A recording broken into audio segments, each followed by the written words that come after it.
Hello বন্ধুরা, আজ দশম শ্রেণী জীবনবিজ্ঞান বইয়ের তৃতীয় চ্যাপ্টারের অনুশীলনীর ক বিভাগের উত্তরগুলো তোমাদেরকে দেখাবো।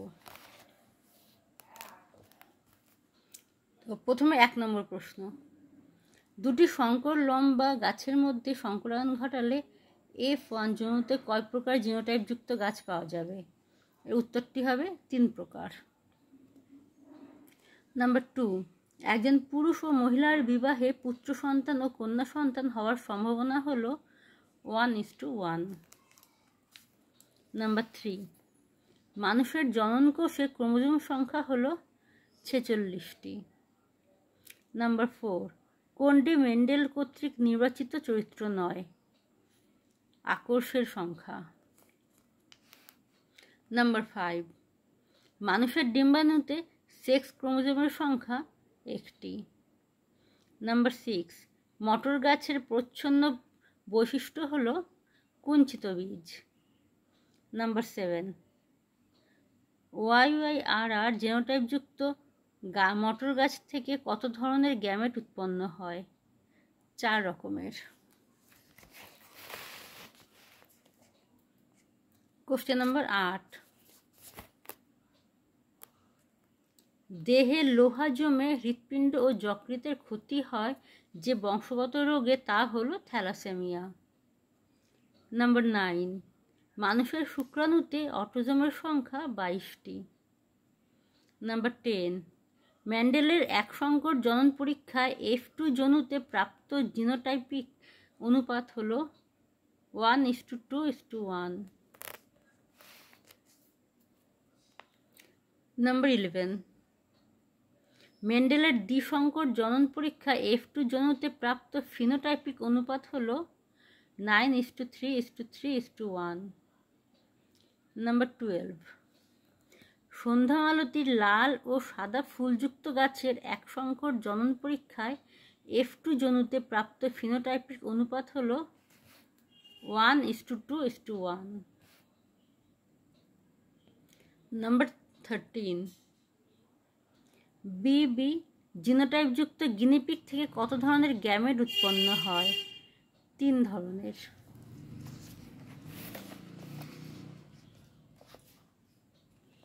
নাম্বার 14, পিতা ও মাতা উভয়ই থ্যালাসেমিয়ার বাহক হলে ওই দম্পতির যে সন্তান জন্মগ্রহণ করবে তার ক্ষেত্রে থ্যালাসেমিয়ায় আক্রান্ত হওয়ার সম্ভাবনা কত? উত্তর হবে 25%। কোশ্চেন নাম্বার 15, হিমোফিলিয়ার বাহক মাতা ও স্বাভাবিক পিতার কন্যা সন্তানদের হিমোফিলিয়ায় আক্রান্ত হওয়ার সম্ভাবনা হবে 0%। নাম্বার 16, কোন রোগটি পুরুষদের মধ্যে বেশি দেখা যায়?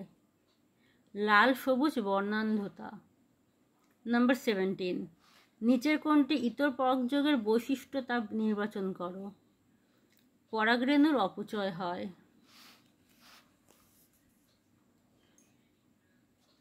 নাম্বার 18, পুত্র সন্তান হওয়ার জন্য নিচের কোন গ্যামেটটি দরকার?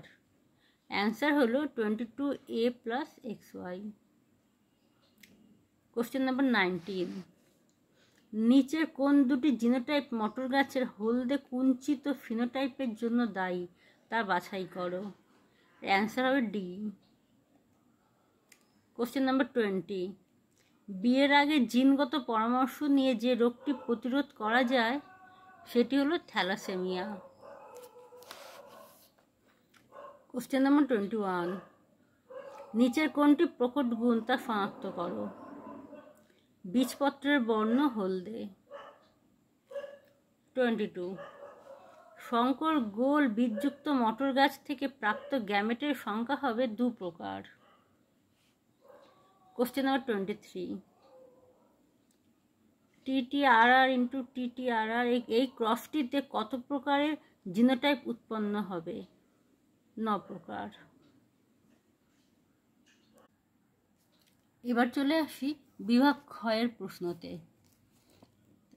কোশ্চেন নাম্বার 1, গিনিপিগের ক্ষেত্রে BBRR ও BBRR এই জিনোটাইপ দুটির ফিনোটাইপ কি একই হবে?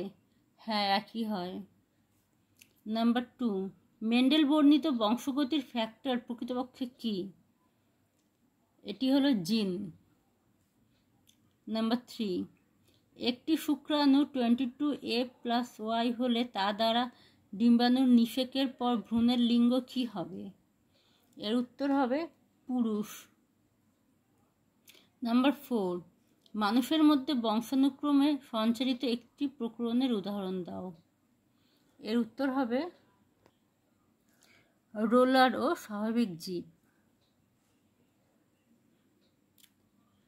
নাম্বার 5, একজন বর্ণান্ধ মহিলা ও স্বাভাবিক পুরুষের বিবাহে তাদের পুত্র সন্তানের ফিনোটাইপ কি হবে?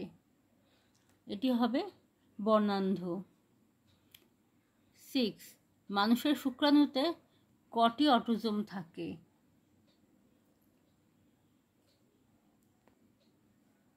22টি। নাম্বার 7, লাল ও সাদা ফুলের ক্রসে গোলাপি ফুলের অপত্য কখন তৈরি হয়? অসম্পূর্ণ প্রটুকতার সময় এটি তৈরি হয়। কোশ্চেন নাম্বার 8, একটি বিবি জিনোটাইপ বিশিষ্ট বিশুদ্ধ কালো গিনিপিগ এবং বিবি জিনোটাইপ বিশিষ্ট সংকর কালো গিনিপিগের প্রজননে F1 জনুতে কালো ও সাদা গিনিপিগের ফিনোটাইপিক অনুপাত কি হবে? এর উত্তর হবে 4:0। কোশ্চেন নাম্বার 9, কন্যা সন্তান সৃষ্টির জন্য পিতার শুক্রাণুতে কোন প্রকৃতির সেক্স ক্রোমোজোম থাকা জরুরি? এর উত্তর হবে এক্স ক্রোমোজোম। কোশ্চেন নাম্বার 10, কোনো এক সংকর জনন পরীক্ষায় ফিনোটাইপিক অনুপাত 3:1 এর স্থানে 1:2:1 পাওয়া গেলে তা কোন ঘটনাকে নির্দেশ করে? এটি অসম্পূর্ণ প্রটুকতাকে নির্দেশ করে।